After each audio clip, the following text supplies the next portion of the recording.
네, 일단은 일단 2단원 내용을 간단하게 그냥 쭉 복습을 하고 이제 넘어가 볼까 하는데요. 뭐,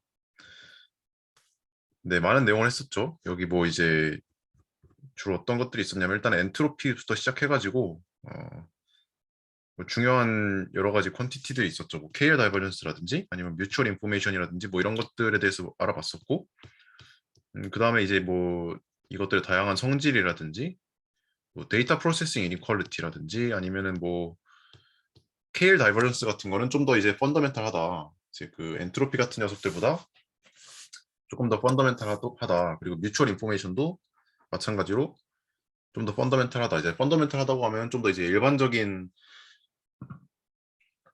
이제 디스트리뷰션에 대해서도 정의가 된다는 뜻이고요. 보통 엔트로피는 이제 디스크리트 랜덤 베리어블에 대해서만 정의가 되고 컨티뉴스한 친구들에 대해서는 뭐 디퍼런셜 엔트로피라는 게 있지만 일반적인 엔트로피랑은 뭔가 살짝 다르다는 그런 얘기도 했었고요. 그다음에 이제 KL 다이버전스의 좀 일반화인 F 다이버전스에 대한 얘기를 했었는데 이제 많은 그 결국 이제 KL 다이버전스라는 거는 이제 두 probability distribution 간의 거리 그거를 이제 표현하는 값 중 하나인데 이제 이 F 다이버전스도 결국 그런 거리를 나타내고 정말 F에다가 이 뭐를 넣냐에 따라서 정말 다양한 종류의 거리가 있었죠. 그래가지고 KL 다이버전스도 F 다이버전스의 예시 중 하나고 뭐 카이 스퀘어 다이버전스, 뭐 토탈 베리언스 디스턴스 이게 좀 중요한 친구였고요. 그리고 뭐 헬린저 디스턴스 뭐 이런 것들이 있었어요. 그래가지고 그 이런 디스턴스를 아는 게 왜 중요하냐라고 하면은 이제 우리가 예를 들어서 어떤 하이포테시스 가설 검정 문제를 풀 때 가장 기본적으로 이, 이 어떤 랜덤 베리어블을 관측을 하는데 이 랜덤 베리어블이 어떤 probability distribution에서 왔는지 모르는 상태에서 이제 probability distribution 후보가 뭐 여러 개가 있어요. 여러 개가 있는데 그 중에 어떤 친구에서 왔겠느냐 약간 이거를 이런 유형의 문제를 풀 때 그 probability distribution 간의 거리가 멀리 떨어져 있으면 떨어져 있을수록 더 테스트가 쉬워지겠죠. 그래서 약간 그런 느낌으로 그이 테스트가 얼마나 파워풀하고 할 수 있는지랑 이제 이 probability distribution 간의 거리랑의 이제 상관관계 같은 걸 밝힌다든지 뭐 그런 걸 했었고요. 그래가지고 뭐 두 가지 방법이 있었는데 르캄의 방법이랑 이거는 이제 바이너리 하이포테시스 테스팅에서만 일단은 사용할 수가 있었고요. 그다음에 파노스 이니퀄리티라고 훨씬 더 일반적인 이제 그런 마르코프 체인에 대해서 그냥 일반적으로 쓸 수 있는 부등식인데 이걸 가지고 이제 멀티플 하이포테시스 테스팅 문제에 관한 좀 결과를 얻을 수가 있었어요. 그래가지고 뭔가 이런 내용을 했었고 예시로 스무고개라든지 뭐 네, 그런 예시를 좀 들었었고요. 네, 그래서 이게 2단원 내용인데 사실 2단원 내용을 3단원에서는 뭐 거의 최소한 초반까지는 거의 뭐 볼 일이 없어요. 그래가지고 그냥 이런 내용이 있었구나 하고 기억을 해두시면 되고 2단원 내용은 이제 아마도 저기 뭔가 여긴 제가 잘 모르긴 하는데 제대로 안 봐가지고 아마 여기서 좀 나올 수도 있을 것 같고 아니면 뭐 7단원에서 다시 한번 이제 만나게 될 것 같아요. 2단원 쓰는 내용은 이제 3단원 내용은 컨센트레이션인데 조금 이제 결이 달라요. 컨센트레이션은 이제 어떤 거를 하는 건지 네, 그걸 한번 시작을 해보도록 하겠습니다. 저 질문이 있는데 약간 네네. 약간 상관없을 수 있는데 그 네네네. 중간중간에 이제 메저 써가지고 표현을 간단하게 하고 이런 것들이 있었잖아요. 아, 네네, 맞아요. 근데 제가 그 약간 수학적 백그라운드가 부족해서 그런 게 보통 어느 과목에 어떤 식으로 나오나요? 아, 이게 이거 말씀하시는 거죠, 이거. 뭐 어떤 아니면은 뭔가, 네네네 그 이거예요 이거. 아니면은 뭔가, 그, 뭔가 이런 파트를 말씀하셨을 수도 있고, 제가 이해를 잘 못했을 수도 있는데. 네, 아까 보여주신 뭐 예를 들어서 DPDQ 막 이런 저 그런 아, 부분들. 네네. 이게 사실 그 실외석학에서 예를 들면은 뭐, 그 스타인의 리얼 어널리시스 같은 책이라든지 아니면 그냥 좀 그 학부 해석학 다음 단계, 그러니까 약간 서울대 같으면 해석개론 2나 약간 그쪽에서 나오는 그런 좀 측도론 그런 데서 나오는 그 해석학이랑 관련된 내용이거든요. 그래서 이게 그 메저 티어리틱한 그 적분을 하는 거예요. 그래가지고 좀 더 디테일한 걸 말씀을 드리면은 이제 라돈 니코딤 디리버티브라는 게 있는데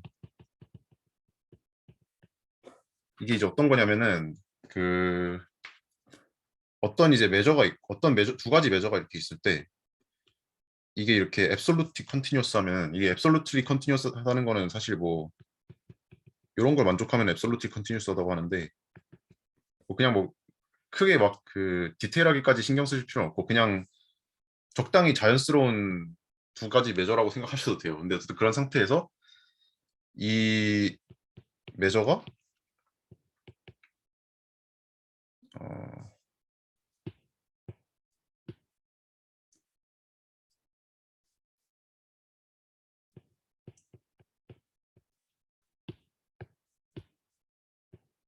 약간 이런 식으로 나타낼 수 있다. 아 이게 제가 그 순서가 정확하게 맞는지 저도 기호가 좀 헷갈리긴 하는데 맞나요? 제우스 씨, 이정환 씨?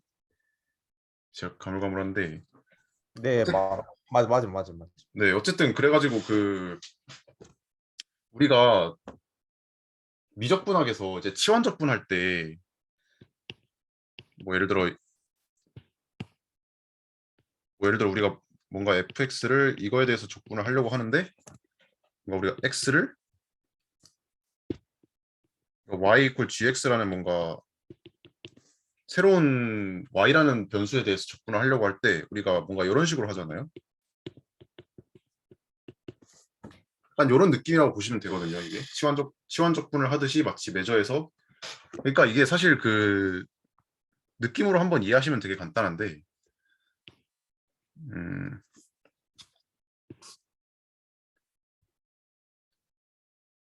예를 들어서 우리가 그 probability distribution이라고 하면은 우리가 이제 density function 우리가 이제 그 메저 같은 걸 이야기하기 전에는 우리가 그냥 확률 통계에서는 그냥 확률 분포라고 하면은 그냥 density function, probability density function이나 아니면은 probability mass function이나 이런 걸 가지고 그냥 얘기를 하잖아요.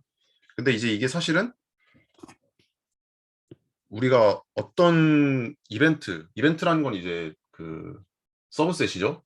확률 공간의 서브셋인데 이벤트를 던져줬을 때 그 이벤트의 확률이 얼마냐라는 거를 이제 이렇게 얘기하면 안 되겠네. 그러니까 어떤 우리가 그 확률 변수 x의 디스트리뷰션이라는 걸 얘기를 할 때 이 x의 값이 어떤 집합에 속할 확률 이걸 가지고 우리가 이 집합 안에 들어갈 확률을 가지고 이제 우리가 그 덴시티를 따지게 되잖아요. 그래가지고 요게 이제 우리가 f가 덴시티가 있으면은 a에서 f를 적분한 뭔가 이런 느낌으로 우리가 표현을 하게 되는데 이렇게 써야겠다. 이런 경우에 그 사실상 이 P의 역할이 그 측도를 의미하게 되거든요. 그러니까 집합을 던져줬을 때 이 집합의 어떤 확률을 얘기해주는. 그래가지고 뭔가 그런 이거 굉장히 횡설수설하게 됐는데 뭔가 이게 결론적으로 말씀드리면 그냥 그거예요. 이거는 그냥 약간 실해석학 쪽 내용이고 실해석학에서 약간 매저들끼리의 변환, 이런 라돈니코딘 변환 같은 거를 보시면은 이해를 하실 수가 있어요. 근데 이거는 라돈니코딘 같은 경우는 뭐 이름도 약간 좀 무서워 보이고 좀 그런데 사실 굉장히 직관적이거든요. 그냥 증명이 해석학스럽게 좀 까다로울 뿐이지 굉장히 직관적인 내용이기 때문에 나중에 한번 보시면 그냥 쉽게 이해하실 거예요. 이거는 그 제가 해석학 장인이 아니라 가지고 뭔가 쉬운 설명을 바로 떠올리기가 조금 어려워서 횡설수설했는데 근데 그냥 아, 간단하게 말하자면 그 뭐지? 이제 원래 probability distribution function 같은 경우에는 그냥 유클리디안 스페이스에서 르벡 메저에 대한 뭔가 확률 분포를 표현하는 그런 거였는데 일반적인 유클리디안 스페이스 말고 일반적인 메저 스페이스에 대해서 그런 걸 표현하고 싶을 때 그냥 쓰는 확장하는 도구? 그냥 이 정도로 생각해도 될 것 같아요. 네, 그냥 그 아, 정도로 생각하셔도 돼요. 네. 이 정도로 넘어가도 될 듯? 네네. 한번 찾아보겠습니다. 네, 그래가지고 결국 그 이쪽 이론의 완전히 그라운드가 되는 게 그 메저 티어리거든요. 그래가지고 좀 메저 티어리의 약간 감각이 조금 생기시면은 아마 금방 다 이해하실 수 있을 거예요. 이건 그냥 노테이션상의 문제이기 때문에. 그래서 이게 만일 나는 이 노테이션이 좀 마음에 안 든다라고 생각을 하시면은 그냥 덴시티 펑션 쓰셔도 되거든요. 그래가지고 그냥 DP는 그냥 PX, DX 뭐 이렇게 그냥 쓰셔도 돼요. 이렇게 쓰셔가지고 그냥 똑같은 얘기예요, 사실 진짜로. 이거랑 그냥 어떻게 쓰냐의 차이일 뿐이 그냥 똑같은 얘기거든요. 그래서 그냥 이렇게 이해하셔도 돼요.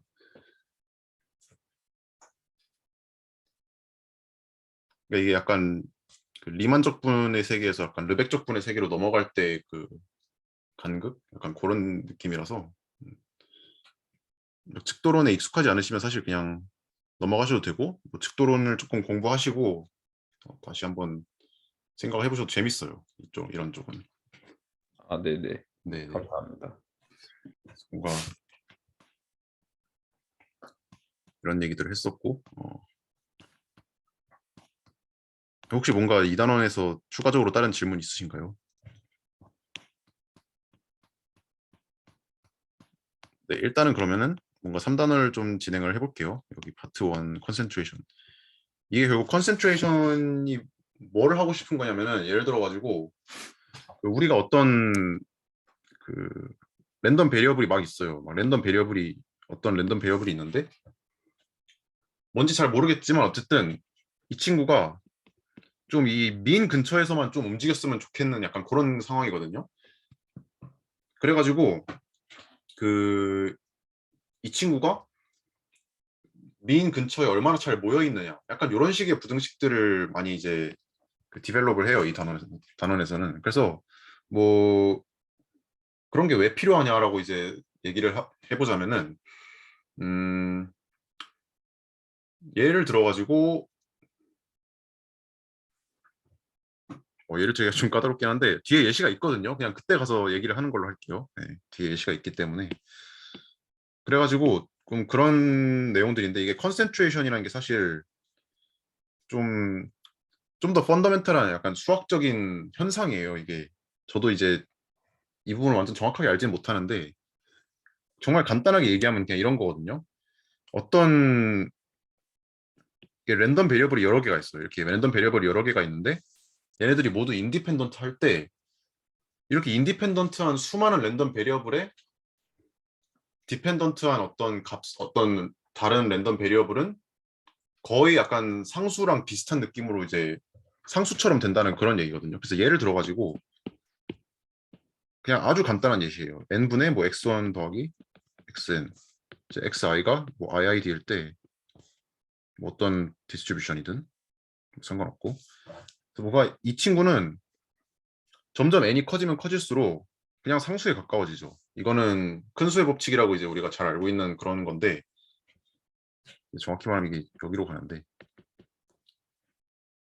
그래가지고 사실은 그 뭐 이런 꼴 말고도 이런 좀 더 일반적인 함수 같은 경우에도 비슷한 성질을 만족을 해요. 그래가지고 그 이런 수많은 인디펜던트한 베리어블의 인디펜던트 이거 말이 꼬이는데 수많은 인디펜던트한 랜덤 베리어블의 어떤 함수 이런 걸로 나타나는 친구는 이 함수가 적당히 이제 뭐 예를 들어서 뭐 립시츠하다 예를 들어서 적당히 각 변수의 립시츠 하면은 그러면은 이런 함수들은 필연적으로 거의 상수 느낌으로 된다. 약간 이런 식의 현상이에요. 그래가지고 좀 더 일반적으로는 약간 메저 티어리틱한 그 해석 방식도 있는데 그건 솔직히 너무 간 것 같아서 굳이 얘기는 안 할 거고 그래서 이런 현상을 우리가 concentration of measure라고 많이 부르거든요. concentration of measure. 근데 뭐 사실 이제 앞으로 쓸 내용에 있어서 이 concentration of measure는 그냥 concentration inequality라고 그냥 같은 거라고 생각하시면 돼요. 그래가지고 그냥 이런 게 있구나 정도로 그냥 생각해 주시면 될 것 같고 저도 사실 이쪽은 정확하게는 잘 몰라요. 그래가지고 네, 그렇고요. 그래가지고 이제 뭐 가장 기본적인 게 우리가 잘 알고 있는 마르코프 이니퀄리티죠. 그래서 우리가 아주 익숙한 내용이에요. x가 어떤 t 이상의 확률이 t분의 그 x의 이제 어떤 값 이하다. 그래서 이거 증명도 굉장히 짧고요. 뭐 증명한 방법은 여러 가지 방식이 있는데 증명도 굉장히 짧고 하지만 그리고 이 자체는 좀 널널해요. 이 자체 부등식은 좀 널널하게 생각될 수가 있는데 어쨌든 앞으로 나올 모든 이런 컨센트레이션 부등식들의 그 근간이 됩니다. 그래가지고 그냥 그 인투이티브하게는 어떤 x의 디스트리뷰션이 뭐 이런 식으로 있을 때 요 테일 어떤 특정 t를 기점으로 해서 요 테일이 너무 클 수 없다라는 거를 조금 바운드를 제시해주는 그런 역할이고요. 뭐 이거는 다들 잘 아시는 거니까 짧게 넘어가겠습니다. 자, 그 다음에 이제 뭐 체비셰프 부등식이 나오겠죠, 당연히. 그래서 이 체비셰프 부등식은 그 이렇게 두 번째 모멘트, 그러니까 베리언스가 이제 파이나이트일 때만 이제 쓸 수가 있는데 이게 그러니까 그 뭔가 좀 눈치를 채실 수가 있는 게 여기는 지금 first 모멘트 이게 지금 그 뭐야 민이 해당하는 게 지금 first 모멘트죠. 그다음에 이제 이 베리언스가 세컨드 모멘트예요. 그래서 우리가 모멘트, 서드 모멘트, 포르트 모멘트 이렇게 하이어 오더 모멘트가 파이닛인 거를 더 많이 알면 알수록 점점 더 강력하고 쓰기 좋은 부등식들이 나오거든요. 그래가지고 왜 이런 현상이 일어나냐? 뭐 사실 굉장히 직관적으로 단순해요. 당연히 테일이 얇으면 얇을수록 더 강력한 컨센트레이션 결과가 나올 거예요. 그죠? 근데 이 테일이 얇다는 거는 하이어 오더 모멘트가 더 잘 파이네이트하다는 그런 의미겠죠. 예를 들어가지고 뭐 우리 그 유명한 코시 분포 있죠. 코시 디스트리뷰션 엄청 두껍잖아요. 이렇게 이런 친구들은 세컨드 모멘트도 무한대기 때문에 일단 체비셰프부터 약간 쓸 수 없는 그런 상황이 나오죠. 그래가지고 우리가 이제 컨센트레이션 이니퀄리티를 이제 만들 때는 이 테일의 두께가 굉장히 중요해요. 그래가지고 뒤에 나오겠지만 일단 가장 기본적인 이 가우시안에서 시작해가지고 가우시안보다 테일이 얇은 애들, 뭐 가우시안보다는 테일이 살짝 두껍지만 그래도 약간 얇은 애들, 뭔가 그런 애들로 좀 나눠가지고 부등식을 디벨롭을 하거든요. 그래가지고 그런 느낌을 좀 갖고 계시면 좋을 것 같아요. 그래서 이제 체비셰프 이니퀄리티도 우리가 그 확률 통계 그냥 처음 수업 들으면 배우는 내용이죠. 그래가지고 이것도 뭐 간단하게 넘어가고. 네, 그래서 이제 이거 관련해서 앞에서 얘기했던 이런 거 관련해서 나올 수밖에 없는 게 모멘트 제너레이팅 펑션이에요. 모멘트 제너레이팅 펑션 뭐 잊어버리셨다면은 그냥 여기 나와 있기 때문에 금방 기억하시면 되고 이 친구 뭐 성질들은 많이들 아시겠지만 뭐 0을 대입하면은 이제 0이 아니라 1을 대입해야죠.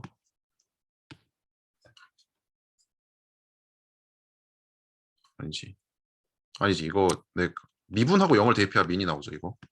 그 다음에 뭐 이제 두 번 미분하고 그 두 번 미분하고 2분의 1 붙었나 이렇게 뭔가 이러면은 이제 세컨드 모멘트가 나오고 뭔가 이런 식이었는데 어쨌든 그래서 모멘트 제너레이팅 펑션이라 불리죠. 그래서 이거는 뭐 정확하지 않을 수 있어요. 그냥 무시해 주세요. 네, 그래서 그 모멘트 제너레이팅 펑션이랑 관련된 아주 중요한 부등식이 나와요. 이제 체르노프 바운드라고 하는데 그 뭔가 이쪽 연구 논문 같은 거 읽으면은 체르노프 바운드는 뭐 거의 안 쓰는 논문을 찾기 힘들 정도로 엄청 자주 나오죠. 그래가지고 이 체르노프 바운드가 사실상 앞으로 나오는 많은 바운드들의 이제 그 뭐랄까 좀 출발점이에요. 그래가지고 증명은 그냥 마르코프 이니퀄리티를 그대로 쓰면 되거든요. 이게 결국 하는 얘기가 이 테일 프로버빌리티를 모멘트 제너레이팅 펑션을 이용해서 바운드를 시키는 거예요. 아까 얘기했지만 이 테일 바운드를 우리가 모멘트를 많이 알면 알수록 점점 더 그 쓰기 좋은 부등식들이 나온다 그랬죠. 그래가지고 이 친구도 뭔가 이제 그런 의미에서 받아들여셔도 되고 어쨌든 이런 모멘트 제너레이팅 펑션으로 테일 바운드를 좀 이렇게 어퍼 바운드를 시킬 수가 있어요. 그래서 증명은 그냥 마르코프 이니퀄리티 그냥 쓰면은 뚝딱이고, 여기서 특징은 뭐냐면은 이게 사실은 이걸 쓴 거거든요. 이제 글씨체가 조금 어지럽네요. 네, 이렇게 해가지고 이제 여기다가 마르코프를 쓴 건데, 여기도 나오지만 여기서 보면 이 람다가 그 어떤 값이 들어가든 상관이 없잖아요, 그렇죠? 그래가지고 람다는 우리가 가장 그냥 우리가 쓸 수 있는 최적의 값을 고르면 돼요. 그래가지고 여기 보시면 이제 여기다 인피멈을 취하죠. 이렇게 인피멈을 취하는데, 그 예를 들어 가지고 뭐 가우시안 같은 경우에는 인피멈을 취하면은 이런 깔끔한 값이 나와요. 그렇기 때문에 이제 가우시안 랜덤 베리어블의 경우는 우리가 조금 좋은 그런 이니퀄리티를 얻을 수가 있고, 그래서 유명한 결과죠. 가우시안에 대해서 테일 프로비빌리티가 뭐 이렇게 바운드가 된다. 그래가지고 뒤에 나오는 뭐 서브 가우시안이라든지 서브 익스포넨션이라든지 다 이제 그 이런 어떤 비슷한 류의 테일 바운드를 얻게 될 거거든요. 그래서 참고하시면 될 것 같습니다. 증명은 그냥 단순 계산이라 가지고 스킵할게요. 별로 이제 재밌는 건 없기 때문에 증명에는.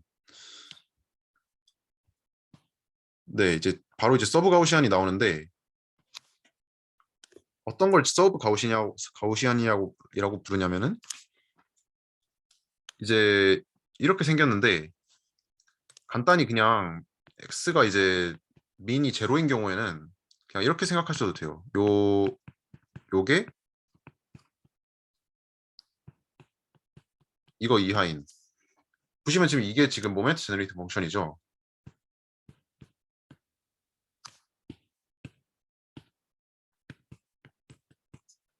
그래가지고 그 모멘트 제너레이팅 펑션이 가우시안인 경우에는 이게 이퀄리티였는데, 이게 이니퀄리티가 되는 경우로 우리가 서브 가우시안이라고 불러요. 이거는 이제 조금 직관적으로 어떻게 받아들이시면 되냐면은, 아까 그 테일 얘기를 했었죠. 가우시안보다 테일이 조금 이제 좀 덜 헤비하다라고 이제 생각을 하시면 돼요. 그렇게 받아들이시면 되고, 당연히 가우시안보다 테일이 이제 라이트하기 때문에 가우시안에 대해서 성립하는 많은 좋은 컨센트레이션 이퀄리티들이 서브 가우시안에서도 보통 다 성립을 해요.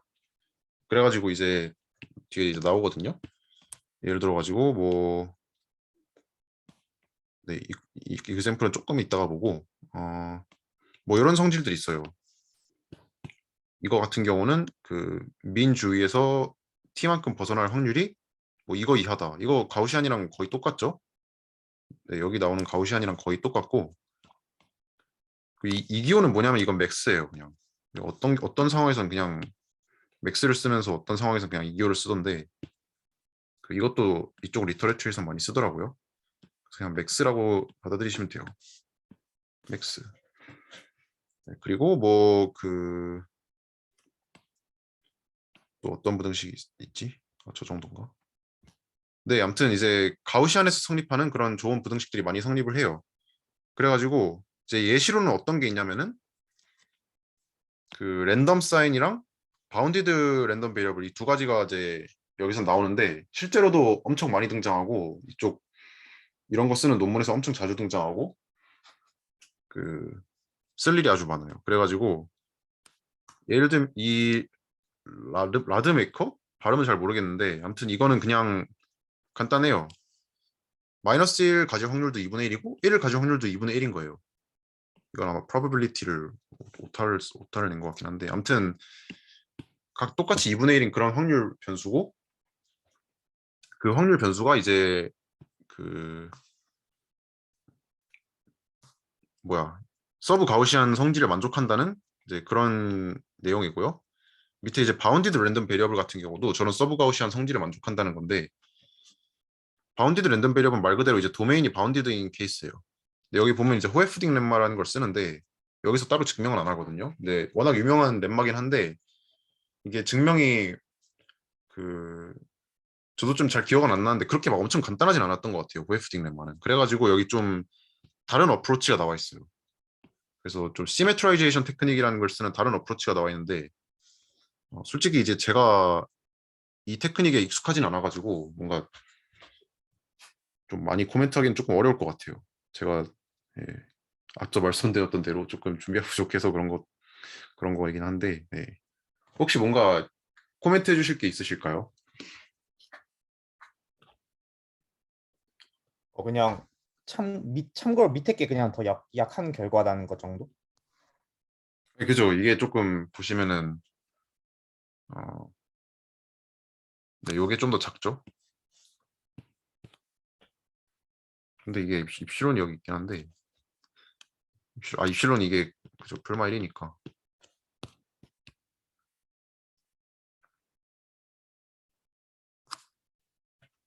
아니면 혹시 뭔가 질문 같은 게 있으신가요?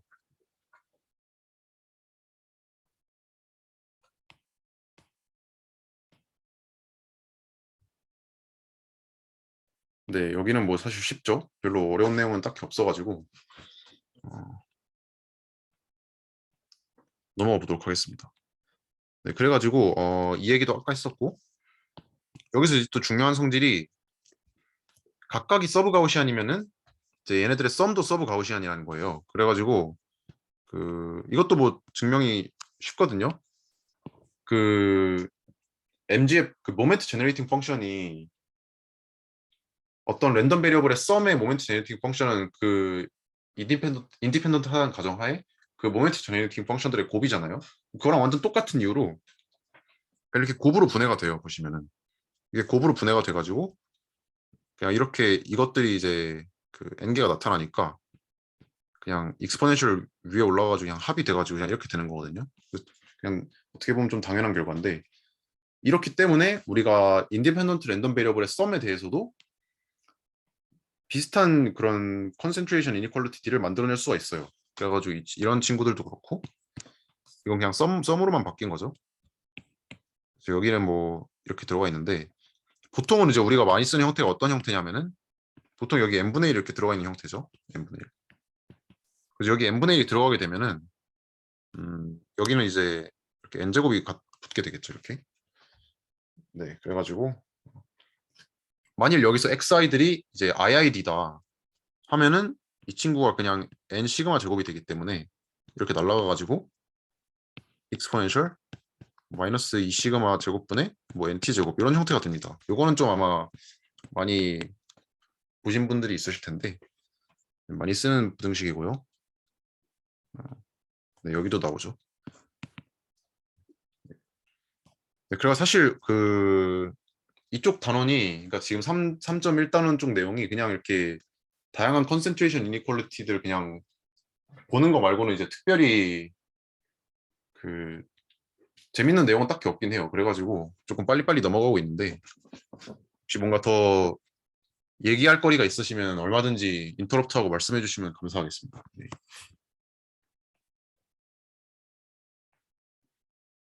네, 그 다음에 이제 나오는 얘기가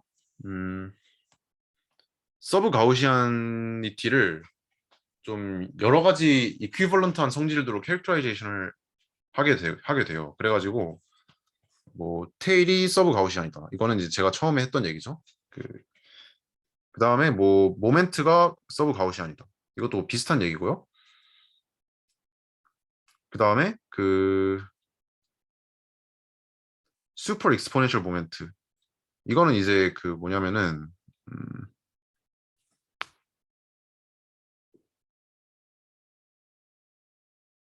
이게 어떤 느낌이었지? 네, 그 다음에 뭐 서브 가우시안 뭐 모멘트 제너레이팅 펑션 뭐 이제 이런 여러 가지 성질들로 캐릭터라이제이션이 되는데 이쪽 바닥에서는 굉장히 스탠다드한 결과라고 하네요. 네.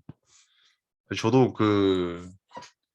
이쪽을 정확하게는 잘 몰라가지고 그리고 이걸 뒤에서 제가 오늘 하는 내용 안에서는 그렇게 쓰지는 않거든요. 그래가지고 슈퍼 익스포넨셜 포인트.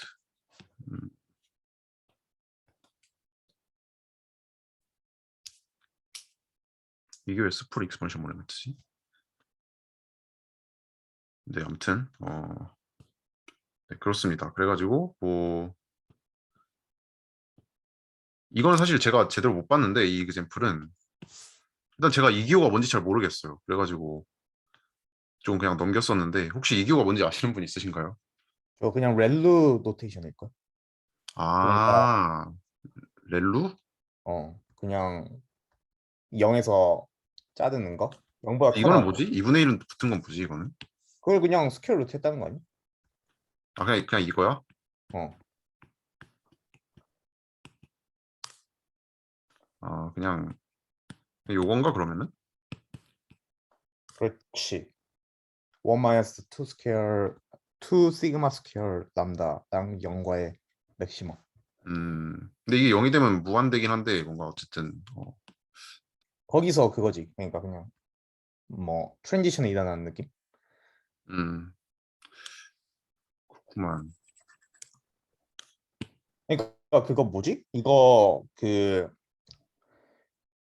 어, 카이스퀘어 디스트리뷰션 같은 거 MGF 계산하면 음, 그거 도메인이 restriction 일어나야 되잖아. 그러니까 그 저 x 그러니까 시그마 스퀘어가 1인 경우 생각해 보면 음, 그게 그러니까 그 카이스퀘어 디스트리뷰션이 스탠다드 노멀 랜덤 베리블 스퀘어로 정의가 되잖아. 음, 그러니까 그러니까 디그리 오브 프리덤이 1인 카이스퀘어 디스트리뷰션 생각해 봤을 때 음, 근데 그거 뭐지? 그거의 MGF가 스퀘어 루트 1 마이너스 2 람다분의 1이었잖아 원래.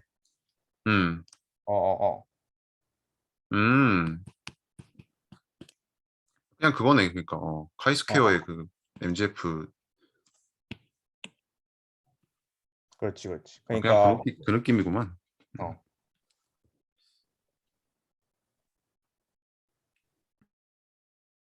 예, 그렇군. 어쨌든 이거는 제가 2기호를 보고 그냥 이게 뭐지 싶어가지고 그냥 이쪽은 넘기긴 했습니다. 예. 예, 아무튼 그렇군요.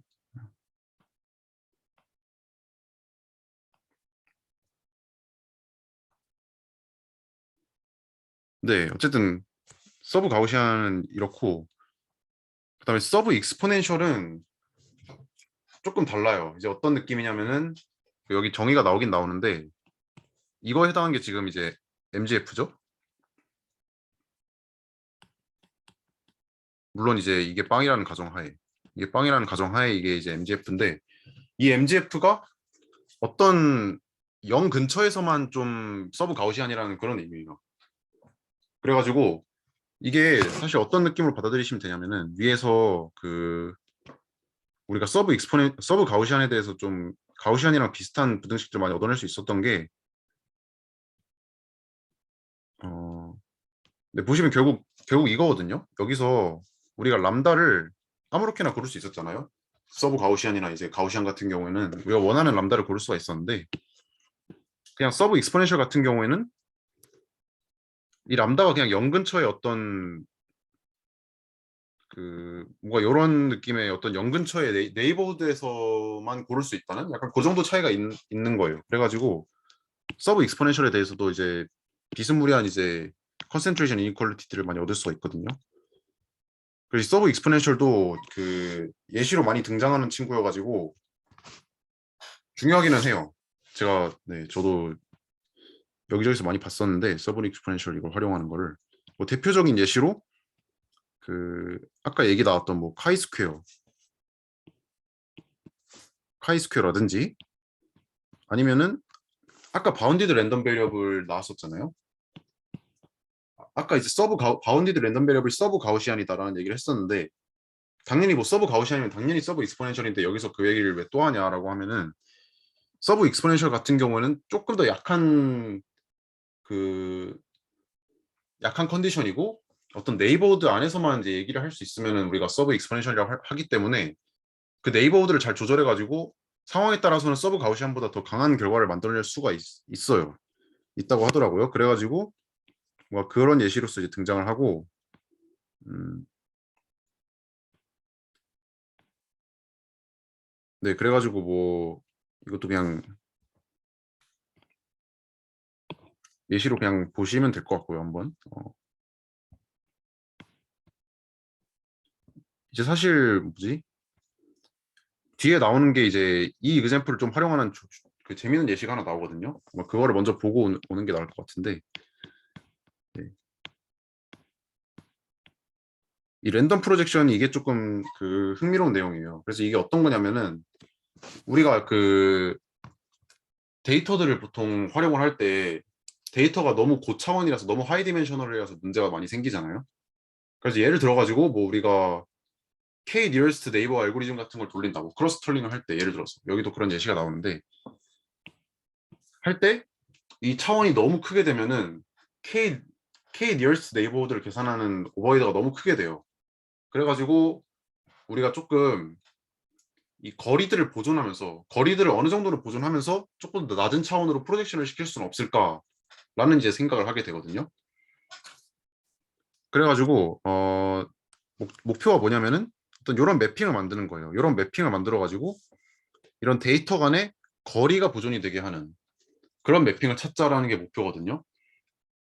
그래가지고 이거에서 가장 유명한 결과가 이제 존슨 린덴스트러스 렘마라는 건데, 네, 이제 이 린덴스트러스는 좀 유명하신 분이에요. 이분은 이제 그 제자들도 많이 계시고, 아무튼 네, 이거는 좀 사족이고, 그 이 존슨 린덴스트러스가 이제 렘마가 어떤 내용이냐면은 이 차원 축소하고자 하는 그 리듀스하고자 하는 이 차원이 이거 오타 같은데 이거 같은데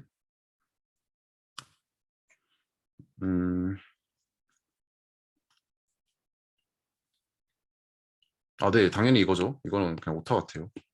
그러니까 이런 입실론 제곱 입실론 분의 1 로그 n보다 크게만 하면은 그 입실론의 오차로 거리를 보존하면서 프로젝션을 시킬 수 있다는 거거든요. 그 존슨 린덴스트러스 렘마가 의미하는 게. 근데 보시면은 D에는 의존을 하지 않죠. 오직 데이터 개수에만 의존을 한다는 점이 이제 굉장히 흥미로운 점이에요. 그래가지고 그 이게 굉장히 많은 연구가 됐었는데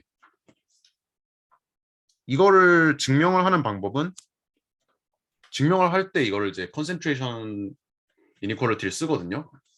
그래가지고 이거를 잠깐 보여드리면 재밌을 것 같은데 네, 혹시 뭐 이 세팅에 관해서 궁금하신 점이 있으신가요? 세팅은 단순하긴 한데 뭐 살짝 헷갈릴 수도 있어서. 세팅 말고 궁금한 거는 네네. 그러니까 당연히 이제 자연스럽게 물을 수 있는 질문일 것 같은데 네. 저엠의 오더가 샤프한가요? 그러니까 저것보다 오더가 더 줄어들어도 저런 이제 그 리얼리 아이소메트릭하게 하는 이제 존슨 린덴스트러스 인베딩 같은 게 가능한지가 궁금해가지고. 이거 그 제가 알기로 샤프예요 이거. 그러니까 오 up 신기하네. to up to constant. 음, 굿 네, 좋네요. 제가 알기로 샤프하거든요. 여기 한번 살펴봐야겠네. 여기는 안 적혀 있었나? 근데 이것도 당연히 로얼 바운드 어떻게 증명해야 될까? 잘 모르겠네. 로어바운드 같은 경우는 이제 그 그런 데이터 포인트들을 잘 컨스트럭트를 해가지고 항상 안 됨을. 얘네들은 뭐 어떻게 프로젝션 시키든 안 된다라는 거를 뭔가 증명하는 식으로 할 것 같긴 한데 저도 그 증명은 본 적이 없어가지고 얼마나 어려울지 모르겠어요. 저도 그냥 샤프하다라고만 알고 있어가지고. 오케이 알겠습니다. 네, 그리고 이 사람들이 이 렘마를 만들 때는 당연히 이런 어플리케이션을 생각하지 않고 그냥 바나우 스페이스 이론 만들다가 그냥 만든 거거든요. 이 사실 린덴스트로스라는 아저씨가 좀 약간 이런 거 하시는 분이에요. 약간 바나우 스페이스 티어리 뭐 좀 그 퀀티터티브 지오메트리라고 그러나? 아무튼 좀 그런 분야를 하시는 분이고 약간 이분 제자 중에 대표적으로 약간 프린스턴의 아사프 나오라는 사람이 있고요. 들어보셨을 수도 있는데 아니면 미시간의 마크 루델슨이라는 사람도 있습니다. 저는 약간 이분을 먼저 알았는데 아무튼 두 분 다 이런 거 하시는 분이거든요. 바나우 스페이스 티어리. 저는 잘 모르는데 아무튼 그 바나우 스페이스 티어리 같은 거 하면은 뭔가 이런 식으로 많이 연관이 되는 모양이더라고요. 이 두 분도 약간 이런 이론 하면서 약간 theoretical 컴퓨터 사이언스랑의 연계 같은 것도 같이 연구를 하시고 다 두 분 다 그러시는데 아무튼 저는 잘 모르는 분야긴 합니다. 그래가지고 이것도 이제 샤프하다고 저는 알고 있고요. 아마 맞을 거예요.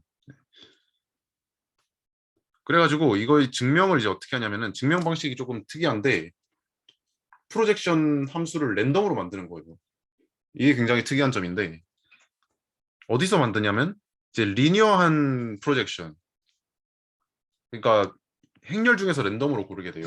이런 행렬 중에서. 그래서 이 리니어 매핑 중에서 랜덤으로 고르게 되면은 분석할 때 어떤 점이 편하냐면 이게 이렇게 바뀌죠. 리니어하기 때문에 UI 빼기 UJ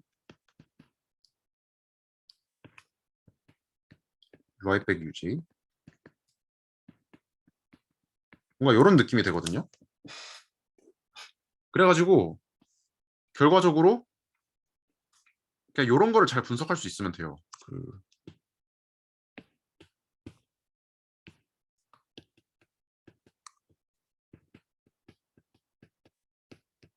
결국 이런 이게 지금 랜덤 베리어블이 되겠죠. 이 랜덤 베리어블을 우리가 미니 1이 되도록 이 친구를 샘플링을 잘 해가지고 이 행렬을 샘플링을 잘 해가지고 이 친구가 미니 1이 되도록 하면서 컨센트레이션 이니퀄리티를 써가지고 아 얘네들은 1 근처에 있을 확률이 매우 높다. 약간 이런 결과를 만들어낼 수 있는 그런 아이디어를 쓰거든요.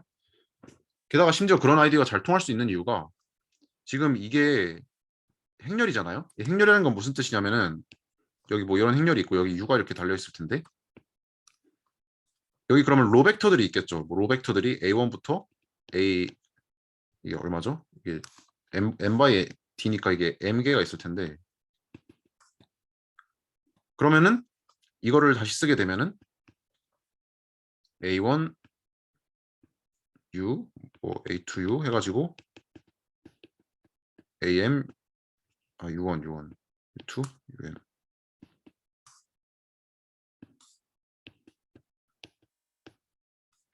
제곱은 아니죠. 뭔가 이런 느낌이 될 텐데 우리가 이 로 벡터들을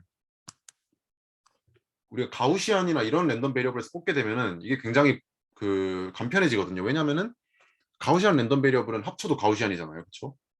그래가지고 우리가 어떤 식으로 하게 되냐면은 이 모든 엔트리들을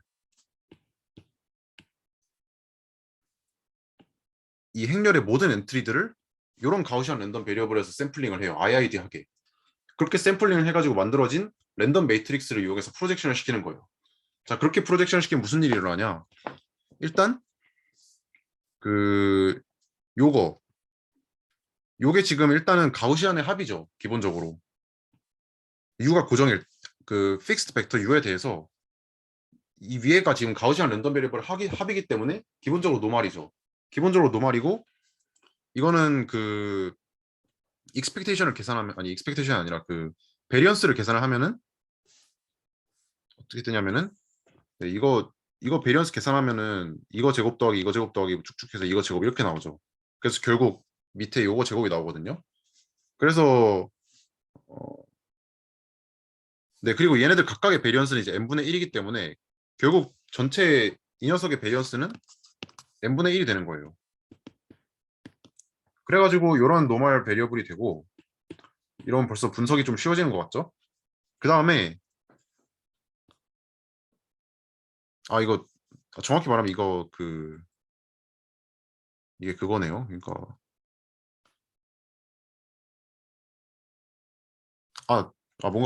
뭔가 지금 설명이 굉장히 꼬였는데 이게 아니고 좀 정신이 없는데 이거 각각이죠. 이거 각각 얘네들은 지금 벡터니까요. 그렇죠?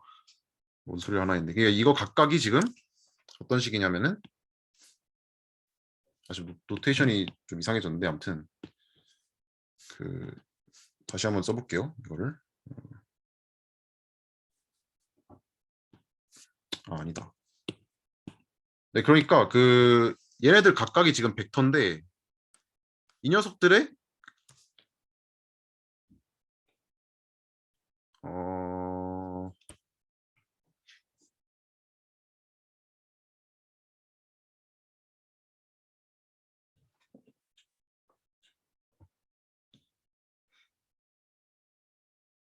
잠시만요.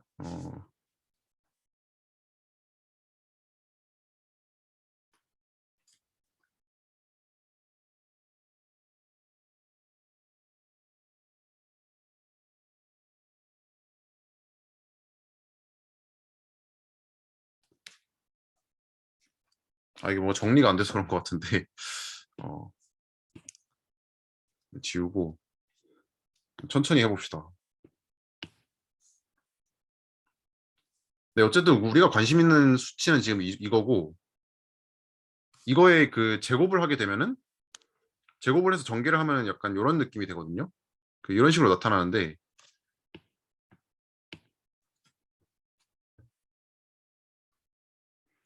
이게 지금 얘네들이 각각이 지금 그 로벡터예요. 그래가지고 다시 쓰면은 여기 1부터 m까지가 이렇게 있는 거고, 그다음에 여기 이렇게 u가 붙어 있죠. 그래가지고 이게 지금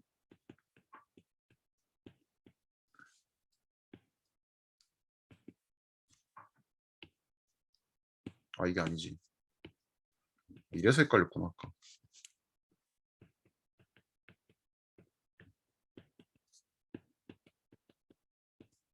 네, 이런 꼴이 되죠.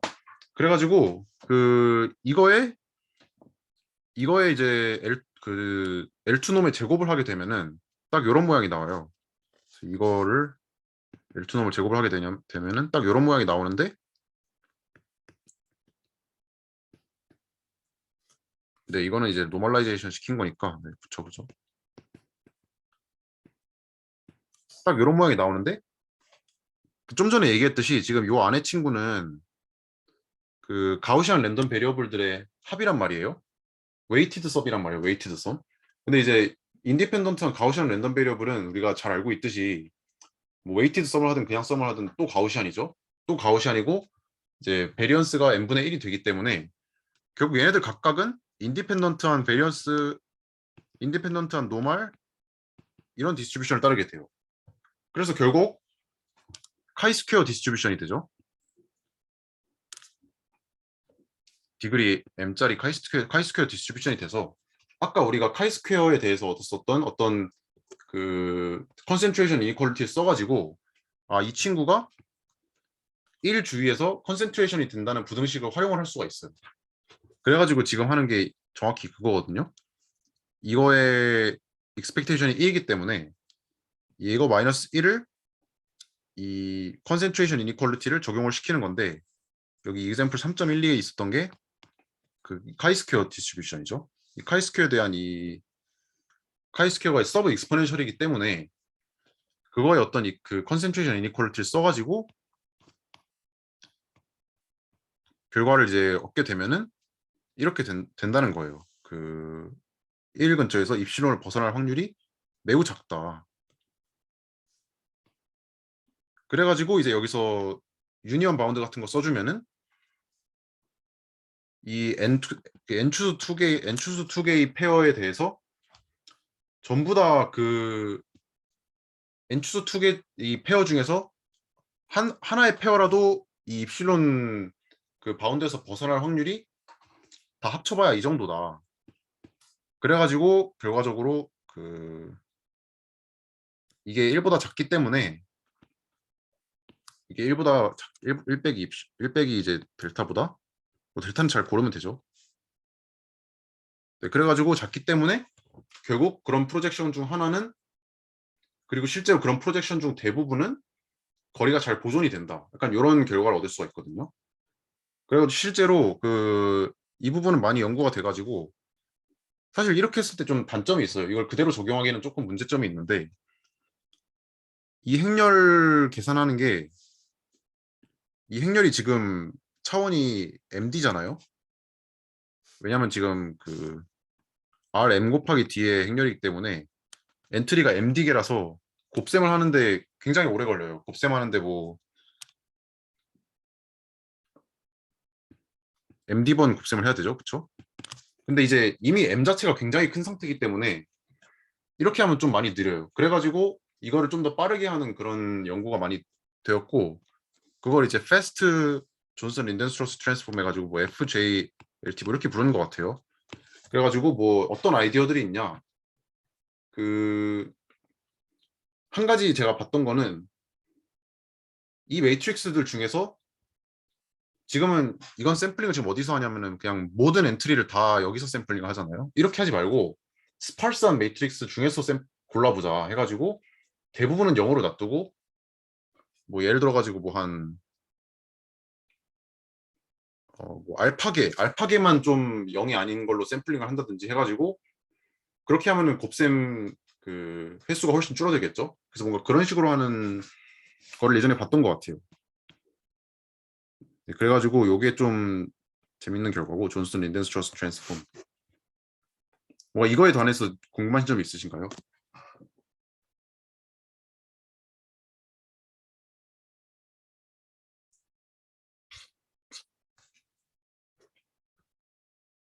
네, 없으시면은 일단 지금 시간이 많이 됐기 때문에 그 제가 이 서브 익스포넨셜 뒤에 부분은 제대로 못 보긴 해가지고 이거는 이제 다음 시간에 이제 리정환 씨에게 넘겨드리면 될 것 같고요. 그냥 대충 서브 익스포넨셜부터 그냥 해주시면 될 것 같아요. 네, 그러고 마지막으로 이 두 번째 이그젬플만 보고 끝내면 딱 적당할 것 같거든요.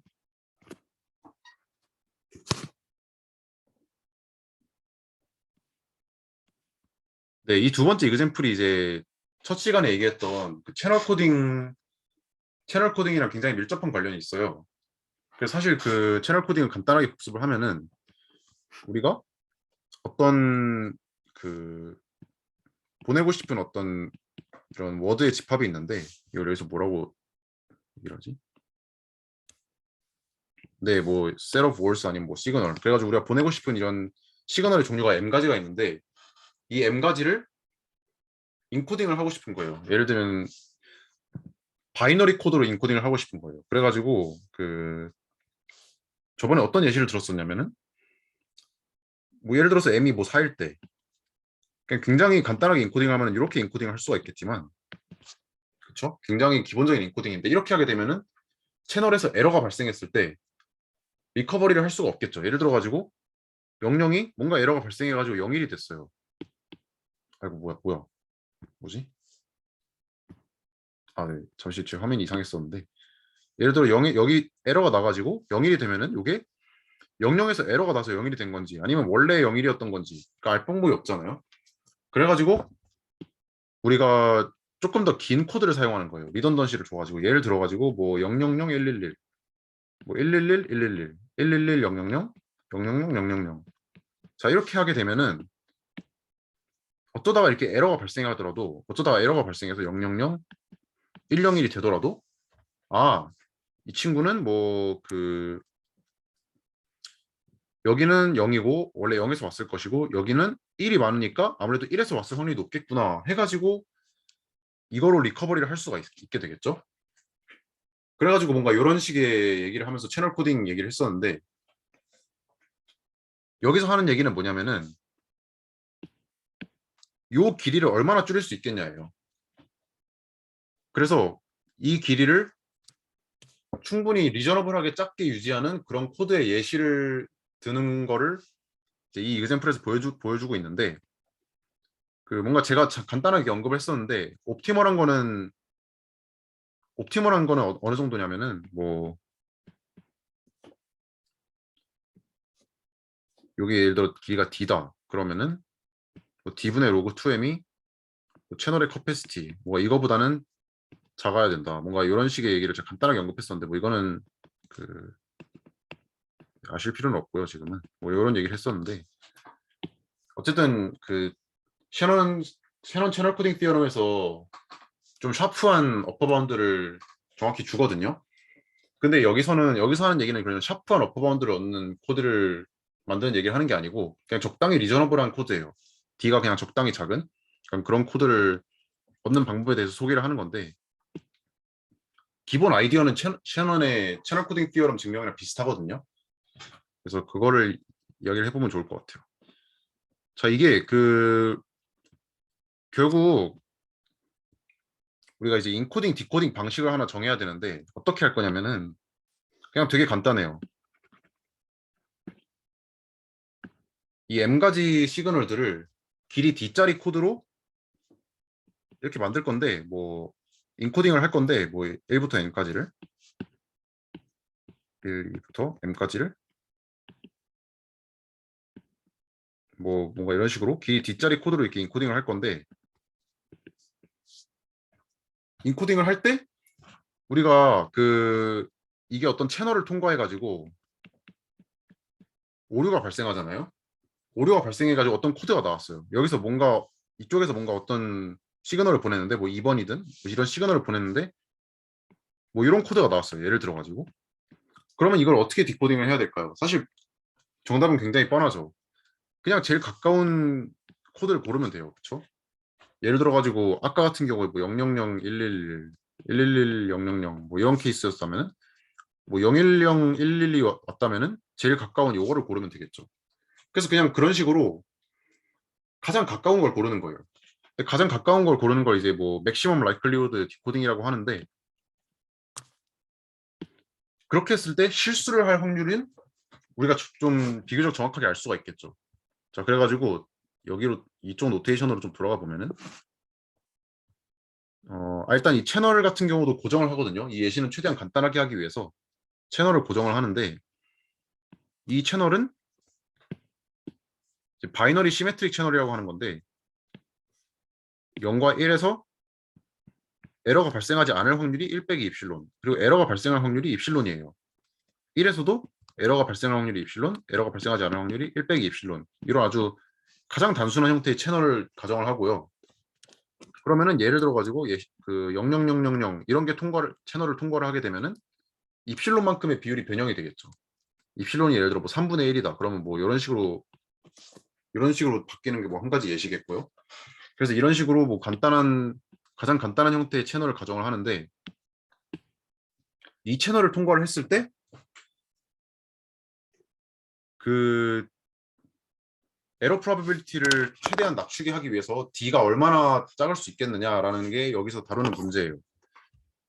그래서 이 노테이션을 조금 따라가 보면은, 지금 이 Z가 여기서 나온 시그널이, 그러니까 이게 지금 스트링이거든요.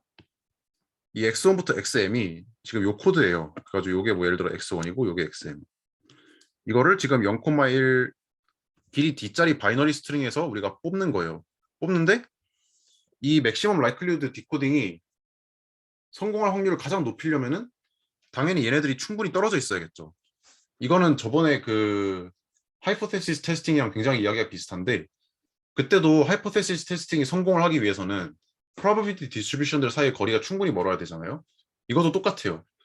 그 채널 코드 디코딩이 성공을 하려면은 이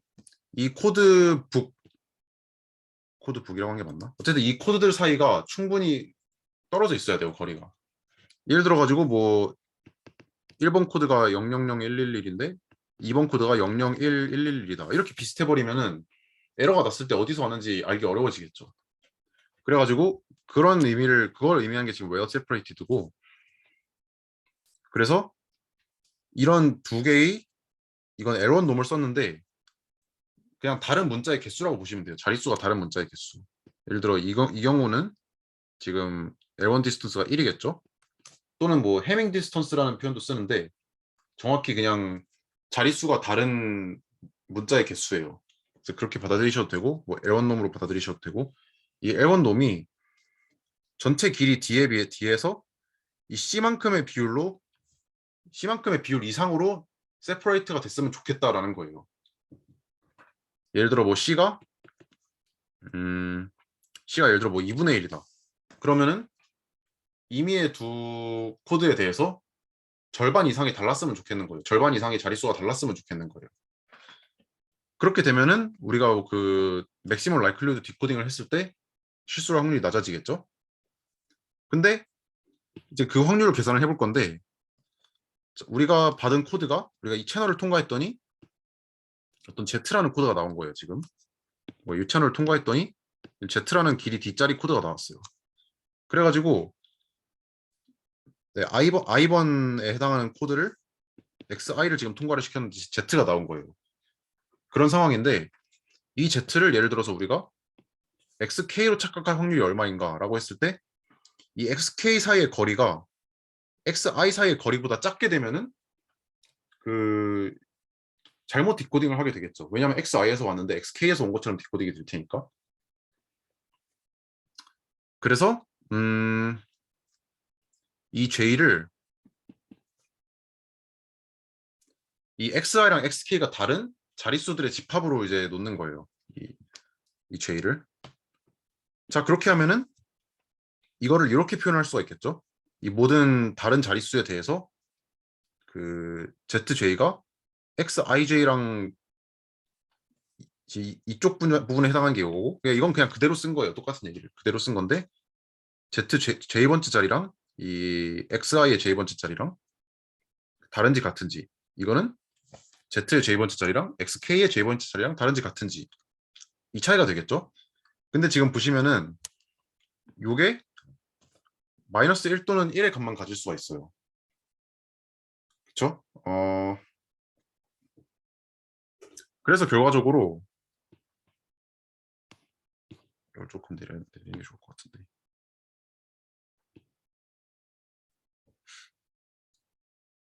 조금 식을 정리를 하게 되면은 이렇게 우리가 실수를 할 필요 충분 조건이 뭔가 이런 식으로 정리가 되거든요. 근데 여기서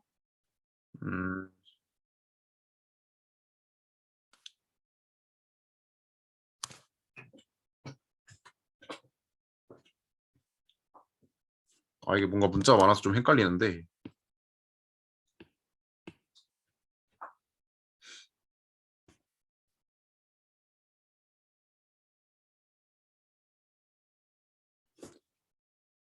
자, 이게 이 부분이 지금 제대로 왔는데 변형이 돼가지고 실수를 할 확률이죠.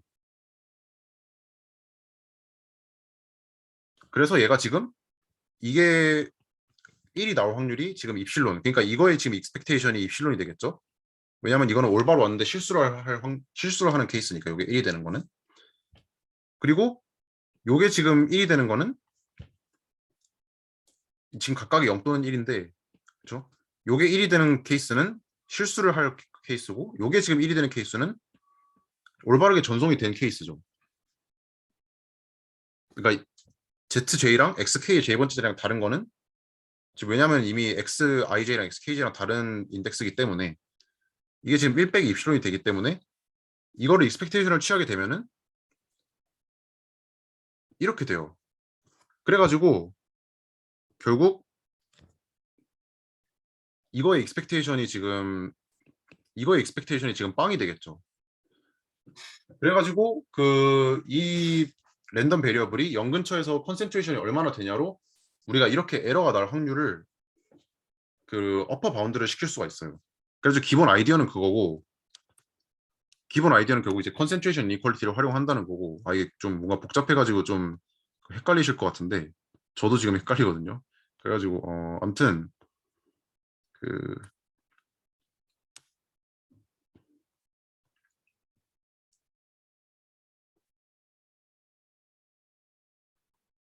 네, 그래가지고 여기서 컨센트레이션 이퀄리티를 써가지고 얻는 결과가 뭐냐?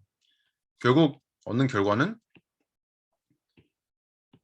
임의의 두 코드 사이의 거리가 충분히 떨어져 있으면은 우리가 높은 확률로 실수를 안 할 수 있다라는 거예요. 결국 여기서 하는 얘기는. 뭔가 여기까지 뭔가 궁금하신 점 있으신가요? 굉장히 헷갈리고 막 그렇게 됐는데.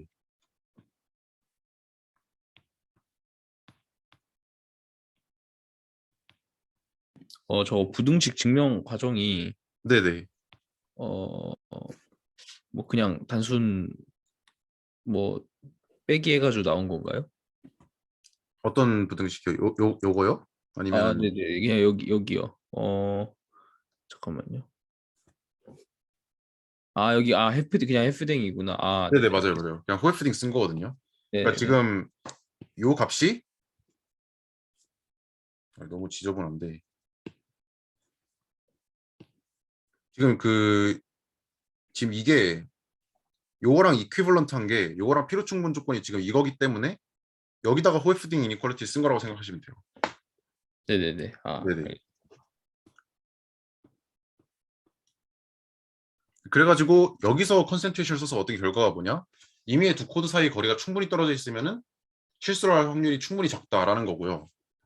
그 다음에 컨센트레이션을 한 번 더 쓰거든요. 여기서는 이제 어떻게 쓰냐면은 그래 좋다. 두 개의 임의의 두 코드 사이 거리가 충분히 떨어져 있으면은 그렇게 할 수 있는데 그래가지고 그렇게 충분히 그렇게 임의의 두 코드 사이가 거리가 떨어져 있는 그런 코드셋을 어떻게 만들 수 있느냐라는 질문을 또 해야 되잖아요. 그거를 해결한 게 이제 다음 건데 결론적으로 아주 간단해요. 그냥 이 전체 집합, 전체 코드에 가능한 코드의 집합에서 랜덤으로 샘플링을 하면 되거든요. 랜덤으로 샘플링을 하게 되면은 이 둘 사이의 거리가 그 2분의 d 빼기 어떤 조금 더 작은 값.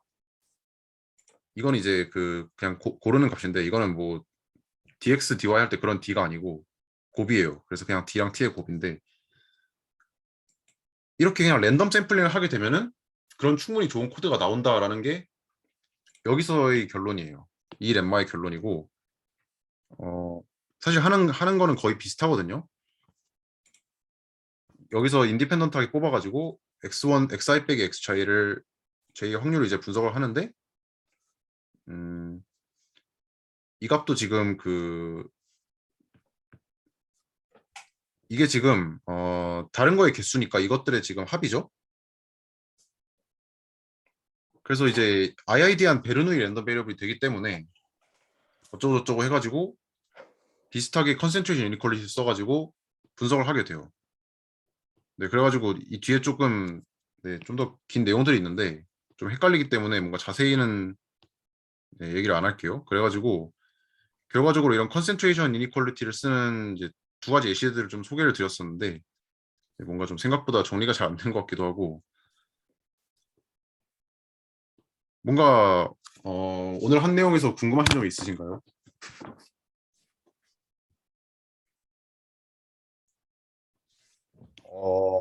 저 뭐지? 아까 well separated 되게 이제 결국에는 바이너리 코드의 컬렉션을 가져와야 되는 거지 일단은 지금. 그치, 그치. 그러면 음, 나도 사실 좀 정리가 안 됐는데 질문이. 근데 이거 M에 따라서 좀 달라지지 않나? 뭐 그러니까 길버트 바샤모 바운드 같은 게 그 저런 해밍 디스턴스가 에 대한 제한 조건이 있을 때 그 뭐지? 저렇게 컬렉션을 가져올 수 있는지에 대한 약간 부등식을 의미하는 것 같은데 그렇게 되면 그러니까 저게 항상 가능한 건 아니지 않나 그렇게 되면? 그러니까 그 뭐지? 길버트 바샤모 바운드에 위배되지 않는 상황에서만 가능한 건가? 그치. 그러니까 이게 당연히 이제 M이 엄청 커버리면 당연히 항상 가능하진 않을 거고 음, 음. 그 부분에 해당하는 게 그러니까 지금 두 번째 얘기하는 거거든. 그거는 왜냐하면 우리가 이 코드를 만들 수 있는지 없는지 얘기니까. 그러니까 이게 결국에는 그 두 개 간에 뭔가 연관이 있는 것 같은데 아직 나도 잘 모르겠네. 두 개간의 연관에 어떤 두 개? 그러니까 뒤에서 결국엔 그게 가능한 높은 확률로 가능함을 보이는 게 두 번째 렘마잖아 지금 맞나? 그치, 그치. 그거랑 결국에는 이제 그렇게 해서 나온 샘플이 그 길버트 바샤몬 바운드에는 위배가 안 돼야 되는 상황일 건데 그치. 미래가 안 되겠지. 뭔가 나도 좀 정리가 안 되는데 그러니까 그 두 개 간에 커넥션이 있나 싶었어가지고. 그러니까 이게 사실 그 뒤에 내가 내용을 좀 많이 생략을 해버렸는데 시간이 많이 돼가지고 이게 좀 타이트하진 않아. 내가 느끼기에는 나도 정확하게 계산 안 해봐가지고 확실하진 않은데 음. 이게 좀 타이트한 느낌은 아니거든. 그냥 조금 러프하게 이 정도 D는 우리가 잡을 수 있다. 약간 이런 느낌이야. 그래가지고 여기서 뭐 좀 두 가지 케이스가 있어. 이게 부등식을 대충 만들어 놓고 M에 따라서 조금 상황이 달라. 그래서 이 경우에는 이런 코드북이 존재한다라는 것만 할 수가 있고 조금 더 타이트한 상황에서는 조금 더 널널한 상황에서는 하이 프로비빌리티로 그런 코드가 나온다라는 걸 얘기를 하거든. 음. 여기서 하는 것 자체도 사실 그렇게 타이트하진 않고 그래가지고 내가 너가 말한 그 바운드 그거를 정확하게 만족할 거라고 솔직히 생각하진 않아. 요 논리가. 음. 나도 사실 이건 좀 스스로 꼼꼼하게 다시 한번 봐야겠네. 나도 뭔가 정리가 안 돼가지고. 음. 그래서 뭐 지금 지금 얘기를 해주셨는데 그 결국 기본적인 아이디어가 이제 어떤 가능한 코드들의 집합에서 충분히 well separated 된 코드의 집합을 우리가 뽑아내는 게 이게 약간 코딩 티어리에서 다루는 좀 핵심적인 내용이거든요. 예를 들어 가지고 우리가 지금 이렇게 랜덤하게 코드를 만들게 되면은 근데 사실 그 실제로 효용성이 딱히 없어요. 왜냐면은 맥시멈 라이클리후드 디코딩이 상당히 비효율적이거든요. 결국 모든 코드를 다 봐야 되기 때문에 모든 코드를 다 보고 모든 코드랑 다 비교를 해봐야 되기 때문에 상당히 비효율적이에요. 그래가지고 우리가 조금 다루기 좋은 그 알고리즘적으로 효율적으로 다룰 수 있는 그런 종류의 코드들로 좀 리스트릭트를 시켜가지고 많이 그 생각을 하거든요. 대표적으로 가장 대표적 중에 리니어 코드라는 게 있는데 이런 리니어 코드들의 집합들은 벡터 스페이스를 이루어요. 그래서 약간 그 벡터 스페이스에서 well separated된 코드를 어떻게 뽑아낼 수 있겠느냐라는 그런 식의 그 연구들이 많이 최근에 되고 있어요. 그래가지고 그 이런 거 하시는 분이 몇 분 계신데 네. 그냥 그렇다는 거를 좀 소개를 시켜드리고 싶었습니다. 그래가지고 뭐 서브스페이스 어쩌고저쩌고 뭐 있었는데 기억이 잘 안 나네. 네, 아무튼 그렇습니다. 그래가지고 뭐 관심이 있으시면 뭐 스탠포드의 메리 우터스나 아니면 이런 분들이 하시거든요. 아니면 뭐 UC 버클리의 벤카 구르스마이라는 사람도 있는데 뭐 이런 사람들이 연구 좀 합니다. 그냥 뭐 무시하셔도 되고. 네, 그래서 지금 그 우리 제우스님이 말씀해주신 그 바운드 이름이 좀 길어가지고 제가 까먹었는데 뭐 그런 바운드도 그 중요한 결과 중 하나예요. 또 이제 이 M이 어느 정도 이상이 돼야 이런 코드들을 만들 수 있는가라는 그런 좀 페이스 트랜지션 약간 그런 것도 많이 연구를 하고요. 길버트 바샤모프 바운드. 네. 그래서 이 부분도 제가 예전에 잠깐 관심을 가졌던 적이 있는데 코딩 티어리도 흥미로운 점이 많기는 해요. 근데 뭔가 이쪽은 조금 디테일한 계산들이 많아가지고 예시 위주로 조금 말씀을 드리려고 했었는데 잘 됐는지는 모르겠지만 여튼 뭐 또 궁금하신 점이나 코멘트 할 게 있으신가요? 아니면 제가 헛소리를 했다거나 하는 걸 지적해 주시면 매우 감사합니다.